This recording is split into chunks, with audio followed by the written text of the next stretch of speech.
Good morning students, welcome to your social science class. बेटा आज हम पॉलिटिकल साइंस सिविक्स का जो चैप्टर नंबर 18 है वो स्टार्ट कर रहे हैं, डेमोक्रेसी एंड इक्वालिटी। ठीक है, इसके बारे में करेंगे अब हम। On 15 August 1947 India became an independent country.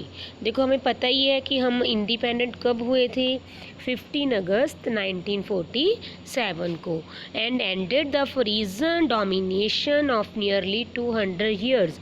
और अंग्रेज़ों की गुलामी से 200 ईयर्स के बाद फ्री हुए थे हम।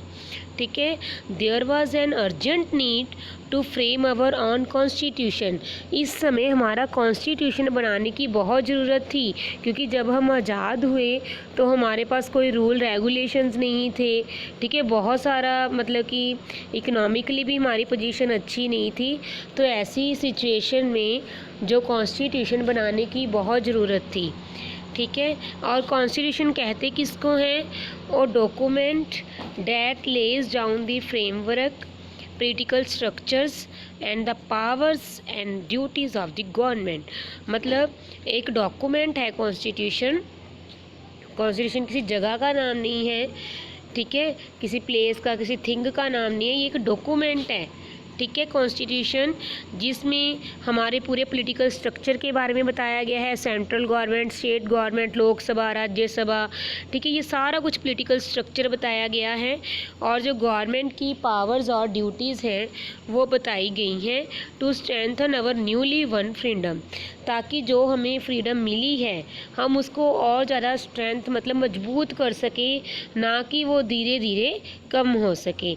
ठीक है बेटा, उसके बाद ये देखो बेटा, हैंड से कॉन्स्टिट्यूशन, अब हमारा कॉन्स्टिट्यूशन बन के तैयार हो गया। Was frame for free India.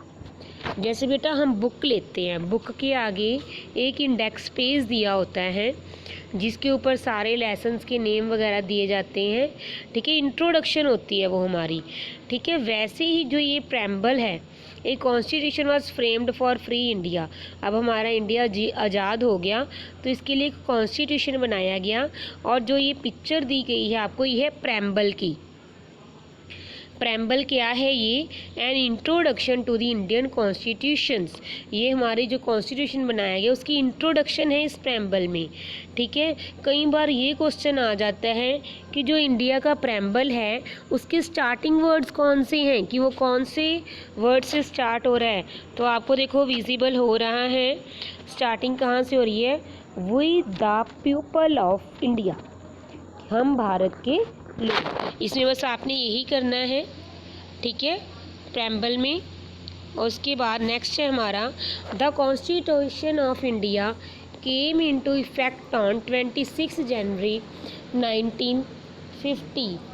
जो कॉन्स्टिट्यूशन है हमारे इंडिया का वो 26 जनवरी 1950 को इन्फोर्स हुआ। मतलब बन के ये पहले ही तैयार हो गया था, लेकिन जो फोर्स में आया वो कब आया? 26 जनवरी 1950। It guarantees equality to all citizens and thus establishes a rule of non-discrimination by the state in every sphere। जो ये कॉन्स्टिट्यूशन है ये सभी सिटीजन्स को गारंटी देता है इक्वालिटी के लिए, कि किसी के साथ कोई भी डिस्क्रिमिनेशन है वो नहीं किया जाएगा, ना स्टेट के द्वारा ना ही किसी स्फेयर, मतलब कोई भी लोग है किसी के साथ भी हम डिस्क्रिमिनेशन है वो नहीं कर सकते, क्योंकि हमें राइट टू इक्वालिटी है वो कॉन्स्टिट्यूशन में दिया गया है। Our constitution ensures that state treats all the citizen equally. हमारा कॉन्स्टिट्यूशन ये भी इंश्योर करता है कि जो हमारी स्टेट है वो सभी सिटीजन्स के साथ इक्वली बिहेव करेगी, and allows equality of status and opportunity to all. और कोई भी अपॉर्चुनिटी है, जैसे कोई जॉब देनी है या कुछ भी है, उसमें भी सभी को बराबर का जो स्टेटस है वो दिया जाएगा। इट प्रोहिबिट्स डिस्क्रिमिनेशन, ये कोई भी डिस्क्रिमिनेशन, किसी की तरह का भेदभाव वो किसी के साथ नहीं करेगी। On the basis of religion, चाहे वो धर्म के आधार पर हो, जेंडर मतलब फीमेल मेल के आधार पर हो, कलर ब्लैक वाइट के आधार पर हो, कास्ट SC BC या जर्नल के आधार पर हो, रेस और प्लेस ऑफ बर्थ, इन किसी की भी स्टेटस में आपके साथ कोई भी डिस्क्रिमिनेशन है वो नहीं किया जाएगा। ये हमारे कॉन्स्टिट्यूशन में हमें दिया गया है। A constitution is a set of regulations that is set of people have made and agreed upon. एक ये जो कॉन्स्टिट्यूशन हमें दिया गया है, इसमें रूल और रेगुलेशन सेट किए गए हैं लोगों के लिए, और लोगों को इसको मानना भी पड़ता है। एग्रीड अपॉन, हम इसको मानते हैं। It is often a written document, ये बिल्कुल रिटर्न में दिया गया है हमें। It lays down powers and functions of the government, इसमें गवर्नमेंट के भी फंक्शंस भी दिए गए हैं और उनकी पावर्स के बारे में भी बताया गया है। Centuries of subjugation, casteism, poverty and illiteracy had weakened the Indian society. ये हमारा कॉन्स्टिट्यूशन है, ये क्यों बनाया गया? क्योंकि उस समय जो सेंचुरी चल रही थी उसमें पॉवर्टी थी, लिटरेसी थी, ठीक है, वो सभी हमारी इंडियन सोसाइटी को वीक कर रही थी। तो our constitution framer wanted to eradicate the discrimination that had divided the Indian society on the lines of religion, caste and economic status by ensuring the upliftment of all. और जो हमारा constitution के framer थे वो यही चाहते थे कि कोई ऐसी चीज़ बनाई जाए जिससे जो ये सारा डिस्क्रिमिनेशन है वो ख़त्म किया जा सके, और जो इंडियन सोसाइटी में डिवाइडेशन की गई है रिलीजन, कास्ट, इकोनॉमिक स्टेटस के आधार पर, उसको भी ख़त्म किया जा सके, ठीक है। और सभी को अपलिफ्टमेंट मतलब ऊपर उठाया जाए, ना कि किसी को हम ये कहें कि वो छोटा है। Specially all those who had been exploited, मतलब वही आगे एक्सप्लॉइटेड का मतलब होता है किसी का शोषण करना, किसी के साथ बैड बिहेव करना, जो गरीबों के साथ किया जाता था। इसको बंद करने के लिए कॉन्स्टिट्यूशन बनाया गया। Hence India has opted for secularism where everyone is free to follow the religion of one's choice and state does not have a religion of its own। अब इस कॉन्स्टिट्यूशन के अकॉर्डिंग जो हमारा इंडिया है एक secular country है। Secular country का मतलब क्या होता है कि हर एक को, एवरीवन इज़ फ्री, हर एक पर्सन फ्री है हमारी कंट्री में to follow the religion of one's choice, कि अपनी चॉइस से कोई भी रिलीजन को फॉलो कर ले। मेरा मन करता है मैं गुरुद्वारे में जाऊँ तो जाऊँगी, मंदिर में जाऊँ मैं जाऊँगी, मस्जिद में जाऊँ, क्रिस्ट में, मुझे कोई कुछ नहीं कह सकता, चर्च में जाऊँ, कहीं भी जाऊँ, ठीक है।